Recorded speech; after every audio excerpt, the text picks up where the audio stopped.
नमस्ते। आज हम एक बहुत ही जबरदस्त सफर पर निकलने वाले हैं। एक ऐसा सफर जो हमें सीधे हमारे प्राचीन पुराणों में ले जाएगा। हम ये देखने की कोशिश करेंगे कि हजारों साल पहले हमारे पूर्वजों ने इस पूरी कायनात को, मतलब रियलिटी, टाइम और स्पेस को किस नज़र से देखा था। और यकीन मानिए, उनका नज़रिया आज भी हमें हैरान कर देता है। तो चलिए एक सवाल से शुरू करते हैं। जरा सोचिए, अगर हमें किसी देश या दुनिया का नहीं बल्कि पूरी की पूरी हकीकत का, मतलब रियलिटी का एक नक्शा बनाना हो तो वो कैसा दिखेगा? क्या लगता है? खैर, सनातन ब्रह्मांड विज्ञान हमें एक ऐसा ही कमाल का, अविश्वसनीय नक्शा देता है। तो चलिए अब इस विशाल नक्शे के अंदर चलते हैं। देखिए, हर बड़ी चीज की एक बेसिक यूनिट होती है, एक शुरुआती हिस्सा, है ना? तो इस कॉस्मिक मैप का जो बेसिक बिल्डिंग ब्लॉक है, वो है हमारा अपना यूनिवर्स, जिसे पुराणों में ब्रह्मांड या द कॉस्मिक एग कहा गया है। पुराणों के हिसाब से हर ब्रह्मांड, मतलब हर यूनिवर्स, एक अंडे की तरह है, ओवल शेप का। और इसके अंदर हैं अपनी त्रिमूर्ति, ब्रह्मा, विष्णु और महेश। और ये पूरा अंडा 7 अलग अलग एलिमेंटल लेयर्स यानी परतों से घिरा हुआ है। लेकिन कहानी यही खत्म नहीं होती। सबसे कमाल की बात तो ये है कि ऐसा सिर्फ एक ब्रह्मांड नहीं है, बल्कि अनगिनत इन्फिनिट ब्रह्मांड है। अब एक मिनट रुकिए और इस पर सोचिए।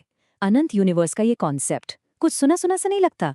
ये आज की मॉडर्न साइंस की मल्टीवर्स थियरी से कितना मिलता जुलता है। कमाल की बात है ना, कि कैसे हजारों साल पुराना ज्ञान और आज की साइंस कहीं ना कहीं एक ही दिशा में इशारा कर रहे हैं।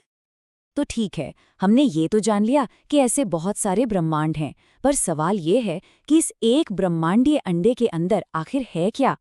चलिए अब इसके अंदर झांकते हैं और उस डिटेल्ड मैप को देखते हैं, जिसे 14 लोकों का ब्रह्मांड कहते हैं। तो इस एक यूनिवर्स के अंदर हैं पूरे 14 लोक, मतलब 14 अलग अलग डायमेंशंस या दुनिया कह सकते हैं। और इसका स्ट्रक्चर बहुत ही साफ है। इन्हें 3 हिस्सों में बांटा गया है। 7 हैं ऊर्ध्वलोक यानी ऊपर की दुनियाएं, 7 हैं अधोलोक यानी नीचे की दुनियाएं, और इन सबके ठीक बीचों बीच है हमारा घर, भूलोक यानी हमारी पृथ्वी, एकदम सेंटर में। तो अब जरा जूम इन करते हैं एक जानी पहचानी जगह पर, हमारे अपने घर भूलोक पर, यानी पृथ्वी पर।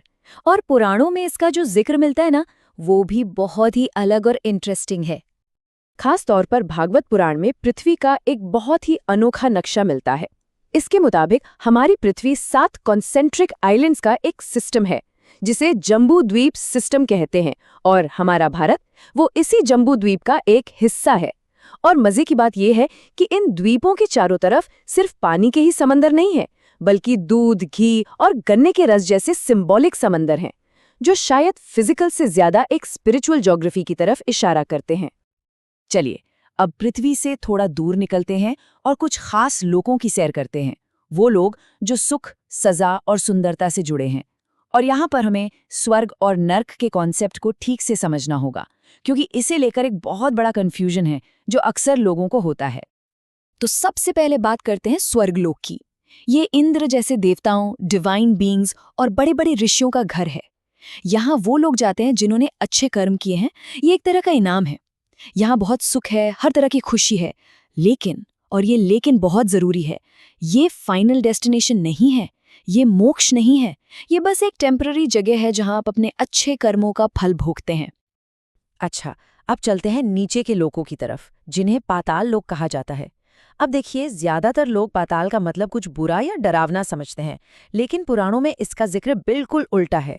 इन 7 लोकों को बहुत ही खूबसूरत बताया गया है। ऐसा कहा गया है कि ये हीरे, मोतियों और रत्नों से भरे हैं, और यहाँ कई रहस्यमयी जीव रहते हैं।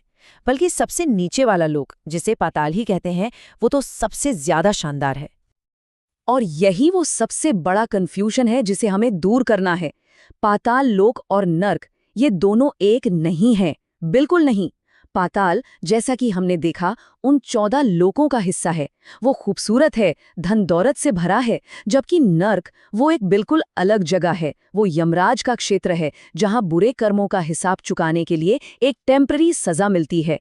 तो याद रखिए, पाताल दिव्य है, नर्क नहीं। ये बहुत बहुत बड़ा फर्क है। तो हमने स्पेस के इस जबरदस्त नक्शे को तो देख लिया, पर कहानी सिर्फ स्पेस की नहीं है, टाइम की भी है। अब जरा समय के कॉन्सेप्ट को समझते हैं, और ये एक ऐसे स्केल पर है कि उसे सोच पाना भी हमारे लिए लगभग नामुमकिन है। ये है काल चक्र यानी कॉस्मिक टाइम साइकिल। इसकी शुरुआत होती है 4 युगों से, सत्य, त्रेता, द्वापर और कलयुग। जब ये चारों युग एक बार पूरे हो जाते हैं तो बनता है एक महायुग।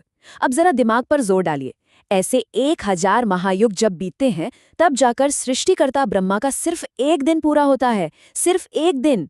और ब्रह्मा की उम्र ऐसे ही 100 साल की होती है, और जब वो 100 साल पूरे होते हैं तब होता है महाप्रलय, यानी पूरे यूनिवर्स का विनाश।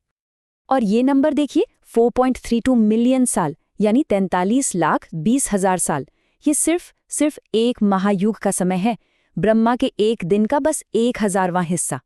सोच सकते हैं, हम अपनी 80-90 साल की जिंदगी में सोचते हैं कि हमने कितना कुछ देख लिया, और यहाँ बात हो रही है अरबों खरबों सालों की। ये है टाइम का असली स्केल। तो सवाल उठता है, क्या इस कॉस्मिक एग, इस बनने और बिगड़ने के चक्कर से, इस टाइम के खेल से परे भी कुछ है? जवाब है हाँ, बिल्कुल है। पुराण बताते हैं कि ऐसे शाश्वत मतलब इटर्नल धाम भी हैं जिन्हें ना तो समय छू सकता है और ना ही प्रलय। और ये है वो परम धाम, भगवान विष्णु का वैकुंठ लोक, भगवान शिव का शिवलोक या कैलाश, भगवान कृष्ण का गोलोक वृंदावन। और इन सबसे भी ऊपर, इन सबसे भी परे है पर ब्रह्म, जो निराकार है, जिसका कोई रूप नहीं। वही अल्टीमेट रियलिटी है, आखिरी सच। ये वो जगहें हैं जो इस फिजिकल यूनिवर्स के बनने बिगड़ने के साइकिल से एकदम बाहर हैं। तो चलिए अब एक बार इस पूरे स्ट्रक्चर को, इस पूरी हायरार्की को एक साथ देखते हैं। सबसे ऊपर है परब्रह्म जो निराकार है, उसके नीचे है शाश्वत धाम, वैकुंठ, शिवलोक, गोलोक। फिर आता है सत्यलोक यानी ब्रह्मलोक, और फिर नीचे के बाकी लोक, बीच में हमारी पृथ्वी, और सबसे नीचे खूबसूरत पाताल लोक। ये है रियलिटी का पूरा नक्शा जैसा पुराणों में बताया गया है। और इस पूरी यात्रा के आखिर में हम बस एक सवाल छोड़ जाते हैं। ब्रह्मांड का ये प्राचीन, इतना विशाल और गहरा नक्शा आज की हमारी मॉडर्न सोच को, रियलिटी को लेकर हमारी समझ को किस तरह से चैलेंज करता है? इस पर सोचिएगा जरूर।